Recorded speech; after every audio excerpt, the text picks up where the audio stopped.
part of the fluid research group here at Liberty University. So today I'm going to be diving a little bit deeper into dolphin skin and what we can actually learn from nature. I'm sure all of you have always wondered or have looked out in the world at a tree or a bird and wondered, how is that made and what can we learn from the very design behind those creatures to better inform engineering and in this case, fluid mechanics principles. So that's what I hope you will gain value from in this presentation. So first I'm going to be going through a little bit of background as to what we see in dolphin skin, the geometry, and also the proposed mechanism behind dolphin skin. Then previous experiments that have really laid the groundwork for what I'm trying to do in the fluid research group with my current efforts with simulation. So what exactly is dolphin skin anyways? Unlike shark skin, which is very popular, has parallel ridges that run parallel to the flow. Dolphin skin incorporates small transverse sinusoidal grooves that have about a 3 millimeter span, 2 millimeter depth, and have large coverage over the entirety of the dolphin. It's a pretty smooth surface. However, it's important to note that as a dolphin is moving through the water, it is inducing an adverse pressure gradient over its back as it's curving through the water, as well as turbulence around the surface. And this is really important to consider because it is directly affecting the very mechanism behind dolphin skin. Obviously, as an adverse pressure gradient is induced, and as we experience this in the turbulent boundary layer, the phenomena of flow separation begins to occur, in which the flow reverses in the viscous sublayer and thus separates, creating more pressure drag. This is a problem, but dolphin skin has a unique mechanism that mitigates this and controls flow separation. Obviously, as I said before, upstream to downstream, it's turbulent flow moving over the case. But there's vortex trapping that is happening in these small sinusoidal grooves. And as this vortex trapping is occurring, the boundary layer close to the wall is being energized. And through this energizing process, the flow is remaining attached longer to the surface, and thus boundary layer separation is controlled and delayed. This is the theorized mechanism, and researchers at the University of Alabama, actually, Amy Lang, Emily Jones, and Farhana Afroz, decided to experimentally investigate this and see if this dolphin skin surface is a potential mechanism for boundary layer separation control.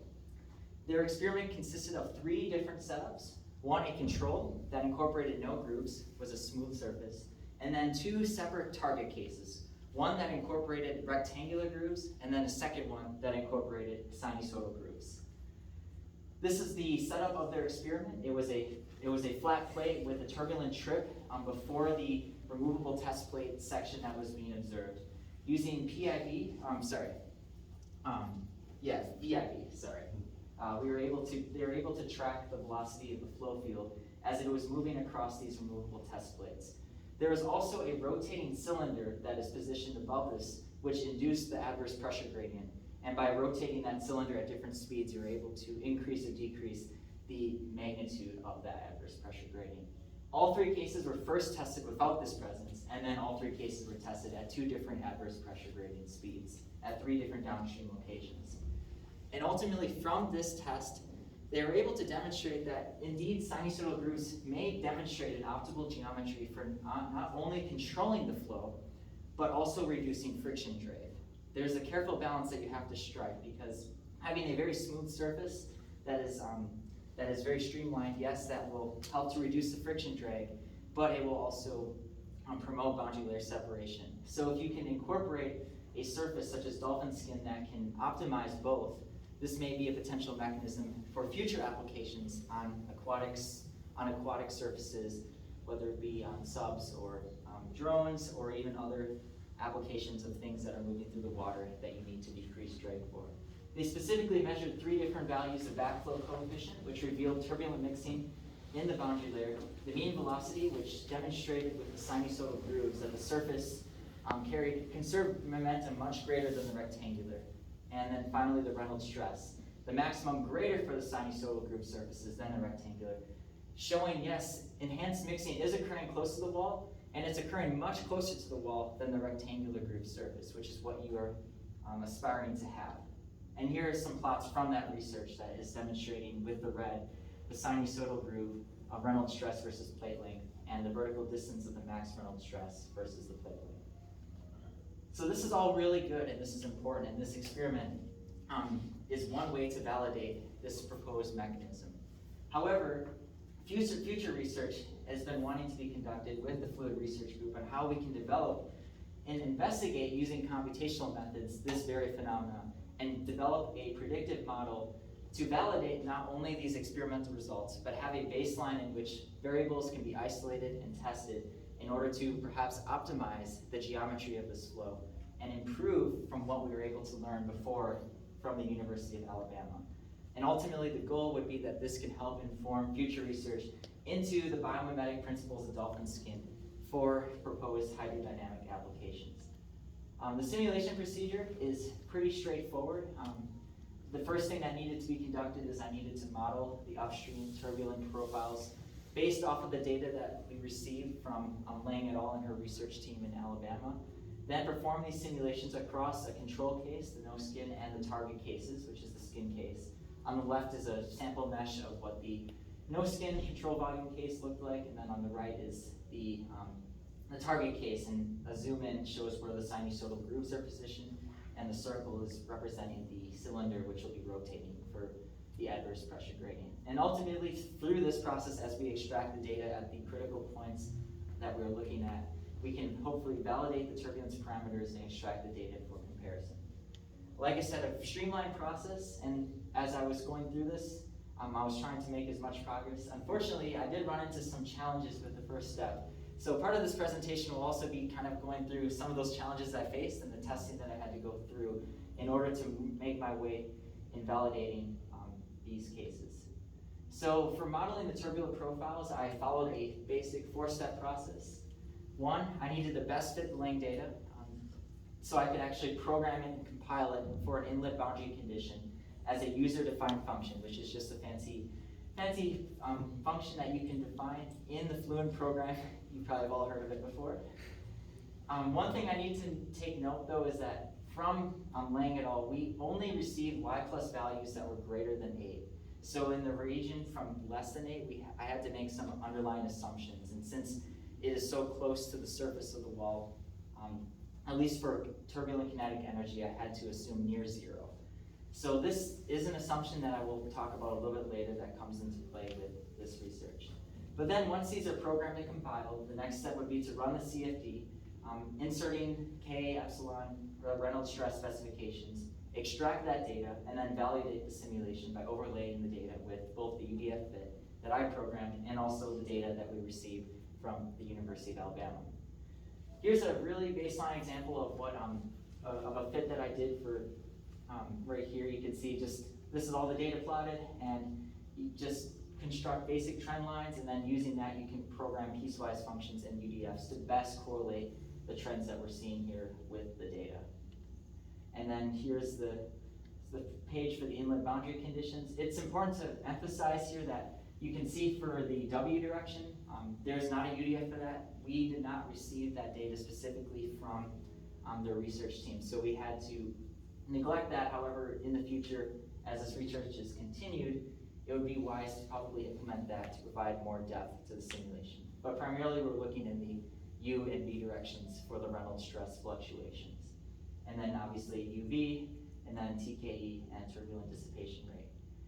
However, there's a lot that can affect the results that we're receiving. Specifically, as I say here with degrees of freedom, we have to consider multiple areas, and this is the region of testing that I had to go through in order to validate these profiles. Specifically, we have to investigate what is happening in the free stream versus what is happening near the wall. And we need to understand how Fluent is working with those values and how the UDF is interpreting that. The solution scheme, what exactly are we using in Fluent to solve this, and what is the best method? The mesh, specifically the density, which is going to determine the range and the substeps of Y plus values we use, include also the aspect ratio, cell morphology, and the inflation rate. And various combinations of the above, because not any of these are completely independent of each other. The mesh affects the solution scheme, which also affects the mesh and the UDF and so forth. So a little bit of a complex system and network. And this was the problem that I was running into, is I had everything programmed and I was ready to test this for, in this case, this is turbulent kinetic energy K versus Y plus. And I was having a divergent sim for k at the near wall y plus values, as well as a significant drop below those values. So the next step would be, well, I need to investigate this. So I decided to go through a more drawn out process of conducting testing to see how I can best fit the CFD curve to the target. Because if I can fit all these curves to the target, and if I can specify all the inlet boundary conditions, then the simulation is primarily set up to run and extract all the data. So the first test was testing different solution schemes. As I mentioned, the problem is this diverging sim. So I tested different discretization schemes to see if there was a correlation between that and the actual sim data that we are outputting from coupling, gradient reconstruction, a lot of the basic ones that you see here in Fluent, Presto, Piso, Quick. And this indeed did not necessarily solve the problem. So I looked a little bit more into the mesh depth. And originally the mesh was a 3D mesh that had multiple cell thicknesses. And what was happened is we simplified it down to just a thin cell mesh. And we did some tests also with the aspect ratio. From what it started at is greater than 100, all the way down to about 0.5, and then finally 0.1. And through these iterations, we were able to indeed match the target case, which is what I'm after, with the simulation case, specifically with the eddy viscosity M6T model and the M7T model. Specifically, the M6T actually correlated much better. I believe that is due to the aspect ratio. And with this in mind, I finally was able to extract the data and compare it, being that after a long process of trying to troubleshoot this challenge, I can now move forward with that. So here's the general profile of the fit versus the Lang data versus the simulation for U plus versus Y plus. U being, and all these values are scaled corresponding to the equations that I used regarding the turbulent kinetic energy. UU plus versus Y plus, there's a little bit of a variation at the end due to some scaling factors. However, there's a strong correlation from everything below. VV plus versus Y plus also very consistent. There's a few outliers in the Lang data. This data was a little bit more scattered, so I had to do my best to fit this. And then UV plus versus Y plus, also some outliers at about Y plus 700 or so. And then the K plus versus Y plus, this is where you can see that assumption being made for Y plus values less than 10. For those values, I set them near 0. And because of this, it was another factor in which I need to investigate further is by doing this, and then using TKE, or K in this case, to scale my other stresses, it presents a problem of the diverging sim because of the low values. So you can see here, some of these plots are actually from Y plus 8, and ideally I need to have them start at 0 and work all the way up to the maximum height, which is about 800. But through that process, I still have been able to, from values greater than 8, which is what the data has that we've presented with, correlate very strongly those fits. And then the final one, which is the EPS plus. This is still the one primary issue that I'm running into, in that the mesh resolution may need to be increased significantly due to the very small values that were calculated for the dissipation rate based off the data we received. However, if some of these mesh refinement strategies are implemented as I go forward in this research, and if I can finally validate all of these profiles, I can then officially run this no-skin mesh case, extract the data across the skin, and compare the results to the experiment. And from there, I can move and take the same procedure and methodology and apply it to the target case, which in this basis is the skin. By utilizing the new mesh, the main difference is now I need to specify the adverse pressure gradient with the rotating cylinder, and I also need to recognize that for my critical points that I'm extracting data for, instead of having a flat surface, I have a sinusoidal groove surface. So I need to consider where I place my point readers and where I'm wanting to extract the best data that would best correlate to the experiment that we see at the University of Alabama. But once this data is extracted, my hope is that I can compare both of the results from both cases to the Lang data, have a strong argument that yes, indeed, I've been able to validate this, and therefore have a model that we can use going forward to optimize different parameters to change perhaps the geometry of the grooves, the speed of the rotating cylinder, the inlet boundaries profile conditions, and therefore be able to optimize this idea and this setup. So in conclusion, the inlet turbulent parameters were able to be modeled, and it lays a fundamental groundwork to proceed forward with this no-skin simulation and the methodology.